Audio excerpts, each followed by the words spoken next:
So the format for today, I'm just going to give a quick introduction to Cutover in the broadest terms, and then we have several speakers from the operational areas. So Sarah will be presenting on HR, Rosie will be talking to us about WorkLink and the associate process and deadlines, and then Steve will be presenting on finance Cutover deadlines.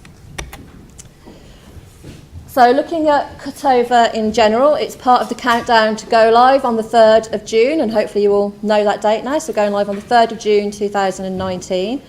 And it's the process really of switching all of the data, information from the existing systems that we have across campus to the new systems that will be launched as part of Nucor. And there's more than 150 integrations involved as part of this process, so as you can imagine, it's incredibly complex and involves a lot of data and a lot of work for all colleagues involved. And the Nucor team is working closely with colleagues across the university, both in HR, finance, IT, WorkLink, and across colleges and professional services to make sure that this is done in as seamless a way as possible. So why do we need to do all of this? It ensures that the accurate and clean data is transferred over from existing systems into the new system, so that we're starting on day one of go live for the Nucor launch with as robust a set of data as we can possibly have in the system. It will ensure continuity for activity across that cutover period, so that activity that needs to continue across cutover can. And it will ensure minimum disruption to colleagues across campus, so as much as we can plan in advance of cutover, the better it will be throughout that cutover period. And what does this mean for you in terms of cutover? So we need your support to make this work and to make this happen, like I said, as seamlessly as it needs to. So moving data from the current to new systems will mean that for a short period of time, some of those systems are unavailable and some of the work carried out in those systems will be unavailable. And so there's some planning and forward planning needed, which I know a lot of you are undergoing at the moment and have been for quite some time now, to make sure that those core activities are done a little bit differently leading up to cutover period, and that core cutover period will be from April to the June go live date. And the speakers will go into a bit more detail about what exact deadlines are for each of those activity areas. So that's just a really brief introduction to sort of what is Cutover. There will be time for questions at the end of the session, but we'd say can you reserve your questions until all of the speakers have done their sections. And if you have got any questions, we'll have microphones available at the end of the session. So now I'll just pass over to Sarah to talk about the HR Cutover. Okay, hi everyone. So what I'm going to talk about today is hopefully not a surprise. Hopefully you've seen the communications that have come out, and hopefully what you've taken away from it is that it should be quite straightforward. You've got one main thing to write down is that HR deadlines are the 12th of April. So that's the main takeaway. In terms of specifics, some of the main activities that you may want to think about and make sure that you have done for that 12th of April and fed that into my team are things like vacancies that you want to have advertised. So making sure all the information that we need in order to do that, we've got by the 12th. Setting up of new joiners. Make sure that all that joiner information is sent through to us. So anything you can do to help encourage candidates to complete those joiner forms and get them sent in is really appreciated. Because I think that was quite a challenge towards the end. Maybe it was because of Christmas, but just getting that paperwork through is good, and make sure that they understand the consequences, obviously their pay. I've got on there about interviews. So as you know, since the last cutover period that you've been organising your interviews locally, so continue to do that. You'll obviously continue to do that once we go live with Nucor as well. Another big activity is processing leavers. So where you do know that you're going to have a leaver that's going to come in through or will be leaving in May, make sure that you do feed that into us by the 12th. Otherwise there is a risk that they will get paid if we can't take them off the system in time. Contractual changes, again by the 12th, otherwise there will be a delay in them taking effect in the systems. And then any contractual changes and leave information around sponsored migrants. Again, tell us by the 12th, but because of the sensitivity around this and our own obligations as an organisation, do just tell us as soon as possible whenever that comes through.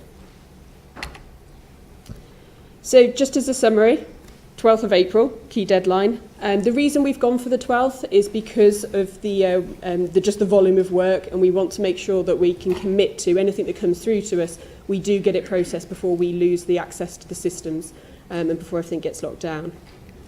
Please continue to plan. I know there's been a lot of work already going on across the colleges and across the teams to think about what work is going to come through HR and how can we get it rolling. So please continue to do that. Spread the message of those dates so it's not a surprise to anyone. It is on the intranet pages, and we will continue to update that to try and make it something that people do keep looking back to and refreshing it as we need. And myself and the team are available, so if there's anything that you are looking to do as an activity within your college, your department, and you're concerned or have any nervousness about these dates, then talk to us so we can work through the timeline with you to make sure you're giving us the information that we need to do the work for you.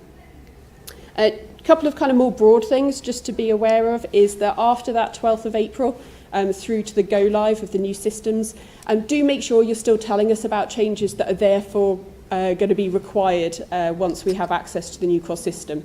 I think you'll remember we had a deadline in the last cutover period, or just before the last go live period, where we said tell us about these changes so that as soon as we get access we can get on and key them.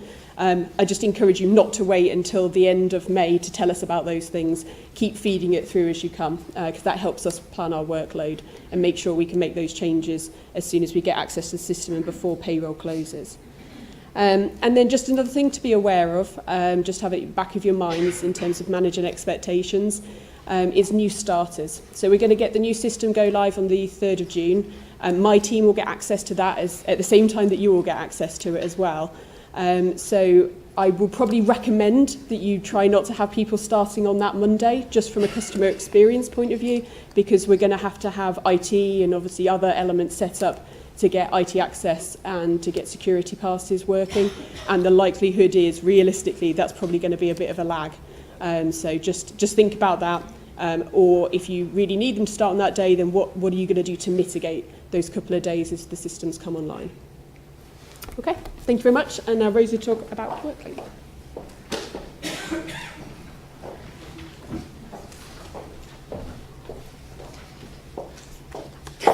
I thought there was a special button, it's just the cursor. Afternoon everybody.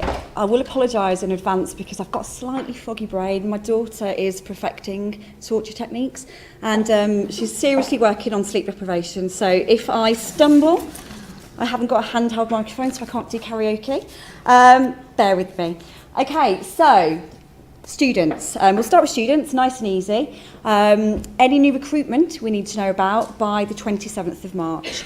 So what I need to know about that and what you need to think about is, did we use students last year during that period, during May, during cutover, or during June?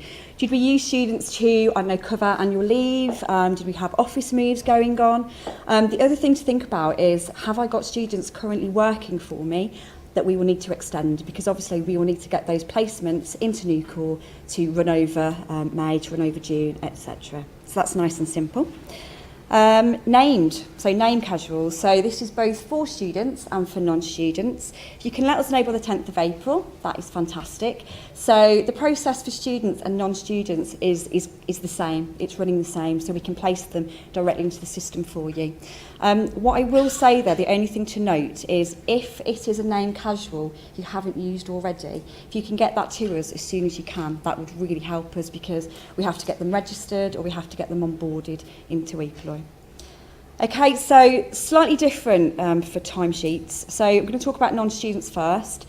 So Monday the 29th of April is the date that you need to be aware of. We have brought that slightly earlier than students because the working team will need time to go in and amend any timesheets for you. So if you can let us know on that Monday, all timesheets will run over the cutover period, so please on that Monday let us know of any changes you anticipate during that cutover period. And it says there, and obviously you're all aware, that from 3rd of June, new core will be used to record and pay all casuals. Okay, so this is the bit, well, I think this is the magic part, but actually this also might be the part where I completely lose the room. So students, there's 2 dates to remember for students, and I will explain the rationale behind it. So on Friday the 3rd of May, we will lose the system. We'll lose the ability to put new information into the system for that to be extracted. So obviously cutover means you have to stop using one system and then that information has to be migrated over into a new system. So any timesheets for students must be authorised on Friday the 3rd of May. And we're asking you to do that by 10 o'clock because obviously those of you that use WorkLink will know that you can go in, amend the hours, raise discrepancies, etc. So that gives my team time to change those and get them pushed through for you. The bit where I hope I don't completely confuse you, what we decided to do, because student casual work is so changeable, whereas non-students it's quite set and quite regular, we decided to use the WorkLink system, although it won't be a live system where data is being pulled from it, we will still have it during cutover. So I took the decision to allow hiring managers and students to still go in, record their hours in there. You will still have access during cutover period, so you can go in and amend those hours as and when you need to. That information will not be extracted to Nucor, but what Caroline Williamson and the payroll team have agreed to do is to manually tap that into Nucor for us. So there's lots of changes this student, and obviously exams period. I'm sure many of you in the room are fully aware of the impending doom that exam time brings. So we really wanted to support you as much as we can with that. That's nearly it for me. Associates, there's not really much to say about associates other than the date is Friday the 26th of April, and that's for any extensions. So once again, get in touch with your associate requesters, check on the dates of your associates in the system. If you know you've got casual workers coming in to start during cutover, please get in touch and let's get them onto the system so they're not left without access during cutover. I think that's it for the dates. I'm so sorry they're not as simple as Sarah's. When I saw Sarah's, I was so jealous. Obviously, anything you need, just let us know. So, things to remember. So the deadlines are based on projected volumes of work, and just to put that into perspective for you, in November and December 2018, the WorkLink team, we saw an increase of 70% of our volume of work just to get everybody into WorkLink ready to be migrated. And I think we had about 3,500 student placements go over. So big numbers. Please plan your requirements in advance of cutover. So I was really shocked when I read this actually, because of the backlog caused by cutover and because there were some quite naughty hiring managers out there that didn't get the information to us in time. We actually saw an 86% increase in the volume of work that we put through in February. So mainly for non-students, but please do try and get everything to us as soon as you can, because in February everybody in this room, we're all going to be grappling with the new system, but actually if we cannot be grappling with this huge backlog as well, that would really help us. Get in touch with us. So if you're struggling to meet your deadline, or if you've got any concerns about meeting your deadline, or you've got specific concerns about a campaign, please talk to us, because actually we might have a solution for you, or there might be a workaround that we can come up with to get you through that period. As Sarah said, please reiterate the importance to all of your colleagues. And I've put circulate to staff who have no access to emails, but actually it's the staff that just don't read their emails that we need to get in touch with. The amount of requests in January that, okay, well, I missed the cutover email, how am I going to get people paid? Well, you're not going to get people paid. Did you read the email? No. So if you have colleagues, and I am looking around the room, everyone's laughing, let's make sure those people read the emails. Okay, so another point, no new casual recruitment can take place over cutover, so that's an obvious. We haven't got a system to put anybody into. So we literally, please do not send us anything during January where you're telling me that someone's going to work in January and we need to pay them. We can't. And leading into the next point, we can't put retrospective work on either. So we can't start with a system on day one and then place somebody on day minus 23. We just can't do it. If you are concerned that you are going to have issues, then just call us, just speak to us. And that is it. So I'm sorry it wasn't a very sexy subject, but it is what it is. If you have any questions at all, please get in touch. We are taking questions relating to cutover at the end, but if you do have any specific WorkLink questions or any casual work questions, some members of the team WorkLink Wave, they've come along today to have a chat with you. So any problems, any concerns, any worries, just come and find us. All right, thank you.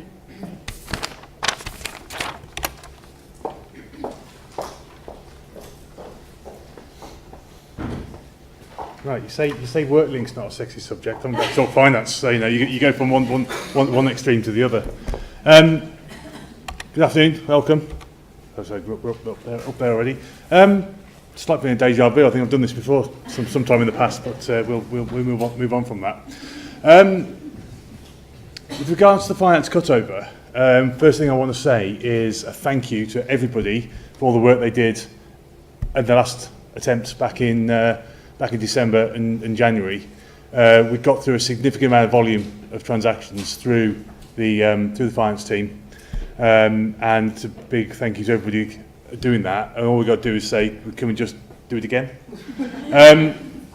However, we've taken some learning from that we've built into this in relation to some of the feedback we've had from version 1 in terms of their planning for cutover and data migration, and also from within the team in terms of some of the challenges that they faced in terms of getting this over the line.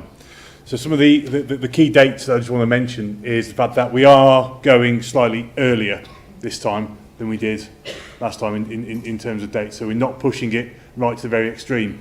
Key reason for that is that version 1 were right up against it in terms of timescales for making sure that we could get the data migration done, reconciled, and loaded properly into Nucor to enable that to happen. So we have gone a week earlier, which means we are 1 week longer in terms of cutover than we were back in January. The other key date to mention is in relation to new supplier setups. We're inundated with new supplier setups last time round. For me, that's quite a surprise, considering we carry on with our procurement activity as if we would normally carry on the procurement activity. Why we would need so many new suppliers, I don't know. But what we've done is pulled that new supplier setup to pre-Easter.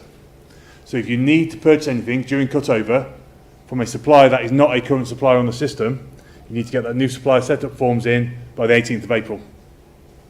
After that, we will not be accepting new suppliers. We will need to purchase your goods from current suppliers that are on the schedule there. It all comes down to our risk management around making sure, 1, you get the goods and services you require, and 2, we can get the data migration rights moving into the new system.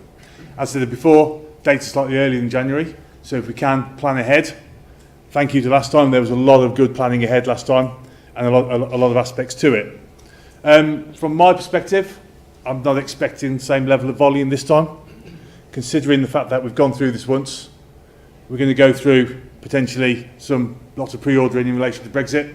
By the time we get to June, no one's got any budget left to buy anything, so we'll be fine and sorted. So our timescales are linked to research work with Tribe activity is exactly the same timescales as last week. That is 3 weeks. That work Tribe will not be prior to cutover. That will not be available, so that won't be available from the 10th of May. That's exactly the same timescales last time, because Work Tribe need that time to be able to get us up to date with those areas. A lot of interdependencies in relation to this around Science Warehouse, all stuff through practice and expenses that we need to engage as well. Purchasing cards, we haven't opened up as many purchasing cards as we had last time, so there shouldn't be an issue in relation to that. If there are, please speak to us, because all purchasing cards will be turned off. And as per last time, key travel will continue to be available, so travel arrangements can continue. Another key date as well, so you're all aware, is during May we pulled payday earlier. Bad news, we won't be doing it this time. Payday is still the 30th of May, so we'll still get paid in line with the same timetable in relation to that. So again, just thank you from me, thank you for last time, thank you again for all the work you'll do in advance of getting it supported again this time round, and with your support, I'm sure we can make this a great success. Thank you.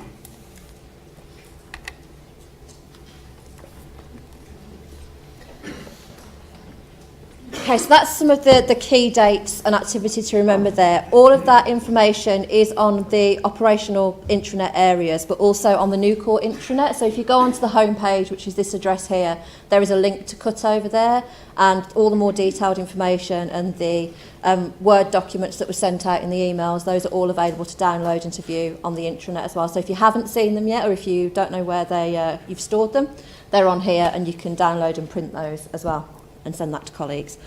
So we've got a couple of mics roaming around. If you have got any questions, if you can let us know now. Or no questions at all. Yep. Hello. One of my schools has asked, is there any impact for estates when it comes to Cutover? They basically asked if the tender process for some works they were doing were going to be impacted at all by Cutover, and they still got work out to tender. Steve, do you want to take that one? I'm going to look towards the back of the room for this one. Jonathan. All general tendering activity will still continue as normal. It's, I suppose, what's being affected here is the order placing activity. So any contracts that are currently in process, that will just continue off system event. So again, this is just system-related activity that we're related to. All the activity can continue as normal. And if there are any issues that schools or individuals have got in relation to that, please just get in touch and we'll try and resolve those and find a way through. Yep, lady here.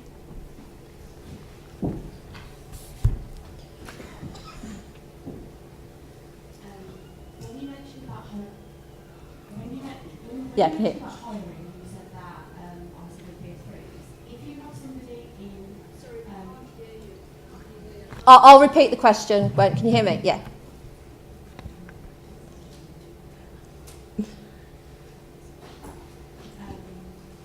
when you mentioned about hiring, and you there's a freeze for hiring, if you have somebody that is in the pool, so someone that did well in the interview, would you still be able to go ahead and hire them, or would you have to wait until the new core has been implemented? So, okay, so the question there was, if you are in the recruitment process when Cutover starts and you have someone in a pool that you wanted to hire, could you still continue in that process? So after the Cutover, we're able to issue an email offer, but we won't be able to issue an actual formal contract. So that's the delay. Well, we'll also add to that is that obviously payroll will be affected as well. So getting them actually processed through onto payroll. Yeah, if you wanted to start in If May. they wanted to start in May, you might have to wait until at least the end of June to get paid, because if they don't hit March payroll cutover dates, we won't be able to put them onto the system. So you need to make individuals aware of that in terms of them terminating their contract in another employment or their likely start date. And that's why it comes back to being really important that we get those joiner forms back, because if we don't get them back to be able to get them onto the systems before they shut down, we can't pay them. Question just at the front here.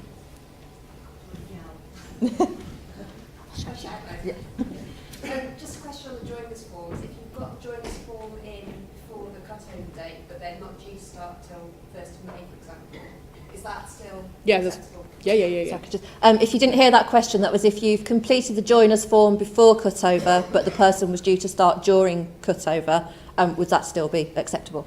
Yeah, it's so the Cutover is probably yes. get it to us for then. Get paid in May if they were due to start on the 1st of May, for example. Yes. Question?